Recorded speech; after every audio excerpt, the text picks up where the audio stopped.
What's up everyone, it's Anna, also known as That Star Wars Girl, and today I'm doing another art video, so yay. You guys always enjoy those, so I'm happy to do more. And in this one, obviously by the title, I'm going to be sketching out in my own style the Joaquin Phoenix Joker. I'm using this sketchbook. It's a 100% cotton, so there's no acid or anything in it. I got the sketchbook a couple weeks ago and I really love it. The way that the colors blend is very seamless and beautiful. There's absolutely no blotchiness. The only issue I have is that when I lay down the inks, you have to wait a little bit in between putting down the inks and then going and adding the values and the color. So without further ado, I hope you enjoyed this video and let's start sketching out the Joker.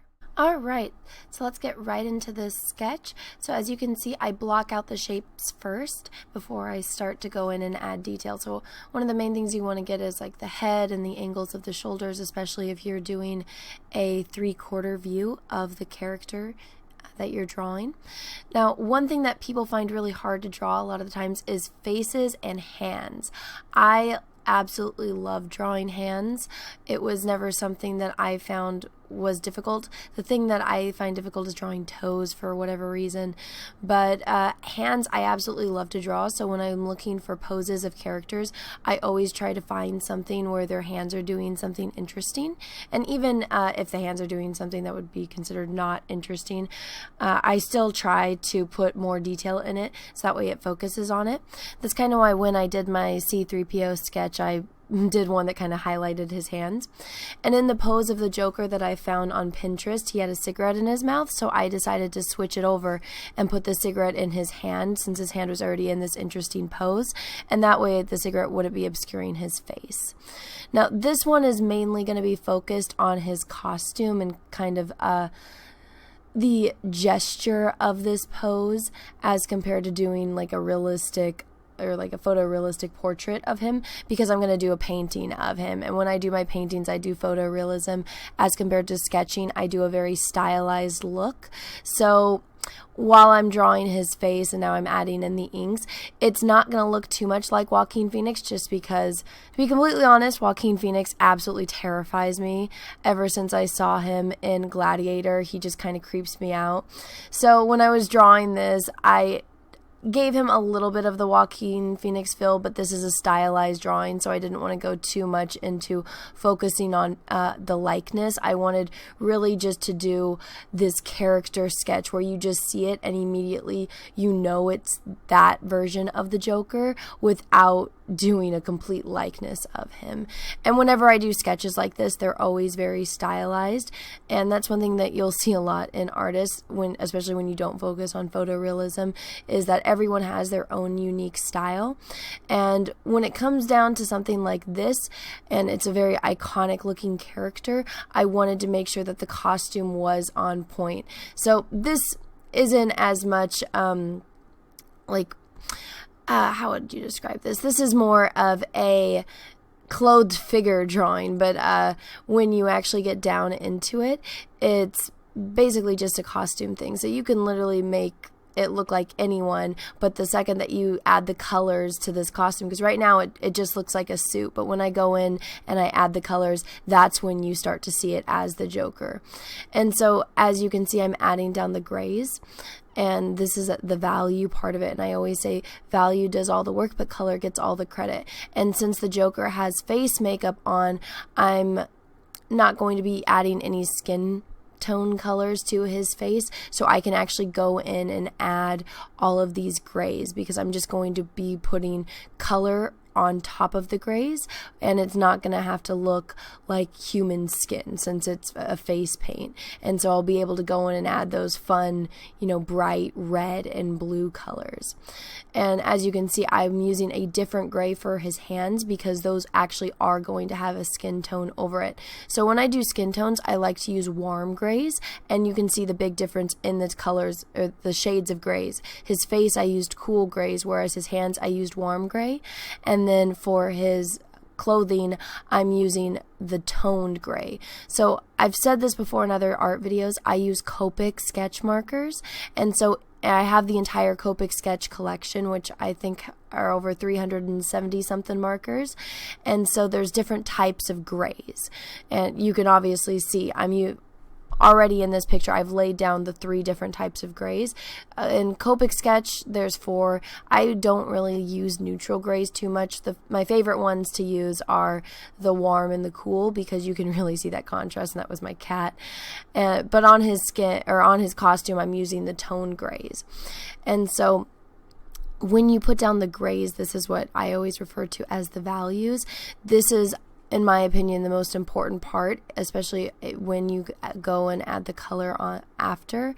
You really want to make sure that you got your values down, because that's what's going to make the big difference when you want things to stand out. And so people's eyes generally go towards the highest contrast area of a drawing. That's why you usually see it around somebody or the character that you're drawing, or whatever the subject matter is, whether it's a human, alien, animal, wherever the focus that you want the people to look at immediately first when they're looking at your drawing, it's going to be the area of the drawing that has the highest contrast and values. So that's why you see, even though yes, I'm putting in different values to his clothing and I'm blending it in, the values are actually pretty similar. And the only time that you're going to see a very big jump in contrast is, for me in this drawing particularly, is the face. You can already see from this angle the difference in where his hair is, that's framing his face, and that's where the highest contrast is, because that's where I want you to look first. And then his costume, I'm trying to make sure I make it look like a smooth transition between his coat, his pants, the side of his arm, which I'm actually pretty proud of. I usually kind of tend to stay away from something that doesn't have too much contrast in the types of fabric. I usually like to put in like metal next to fabric, so that way it can show the difference in the types of textures. But since the Joker just wears a suit, it's all basically this similar fabrics, so in my opinion, that doesn't make it too interesting. So the way to make that kind of pop and to make it appear interesting is when you do the clothes figure drawing type of style, where you add in all these different wrinkles and stuff to the sketch. So now I'm done with the values and I'm going in with color. So this one, you're going to see me use a few different shades of red, and so the ones when I'm doing in the shadows, I like to use reds that have a little bit more cooler shades in them, and that do have a little bit more pigment in them that makes it darker. But the reason why I chose to use something that it's more of a cool red as compared to a warm red is because whatever color the light is, the shadow is going to be the opposite. So if you're using a warm light, you need something cool in the shadows. And if you're using a cool light, then the shadows are going to be warm. So that's why you see, even though I go over it with obviously you can see I already laid down all the red on the jacket. I'm going in right now with the cool, and then I'm going to go back over it right now with the warmer red in the highlights. So that's what really adds the dimension with the colors. Now, because I already added down the gray scale, the value scale first, I don't have to worry too much about the darker values that are in the colors because it's already laid down there. And so as you can see, as I just put down a flat color over the values, it already starts to pop. But then when you add different colors that have different pigments in them, that is going to make it pop more, and that really helps with showing the type of lighting that you have.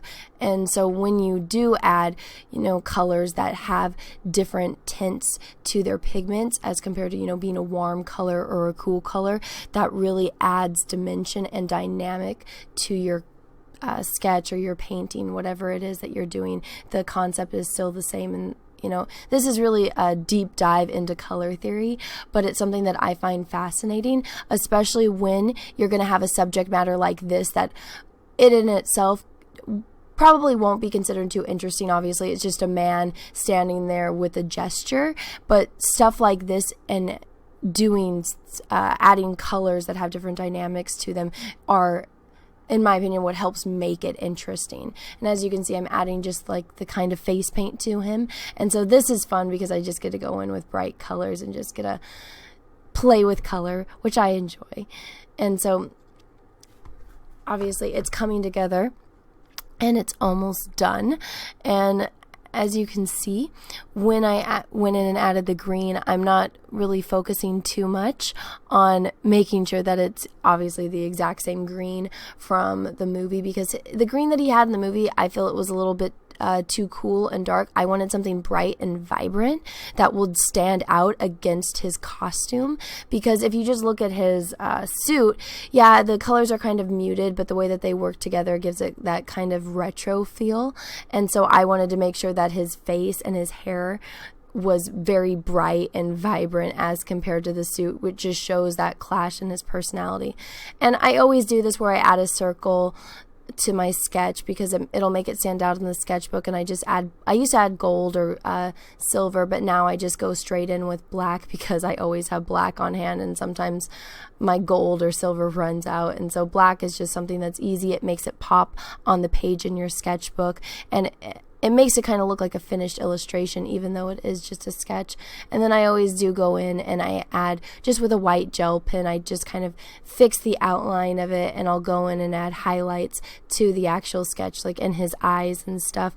That way it just helps make that pop where that highest value of contrast is. And of course I'm outlining the smoke here just to make it stand out. I wasn't sure if I was going to, but then when I was finished, I was like, yeah, I need to add an outline to the smoke and give it that kind of shape. And there you have it. There is my Joker sketch. Well, I hope you guys enjoyed this video. I hope you guys enjoyed watching me sketch the Joker. So let me show you what this looks like in my sketchbook.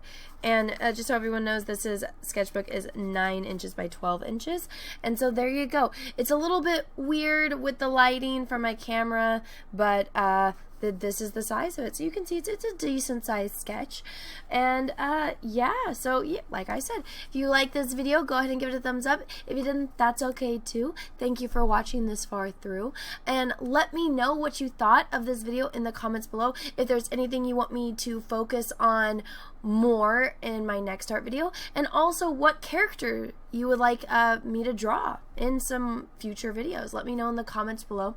And until next time, everyone, have a great rest of your day, and may the force be with you, because we are really, really, really going to need it.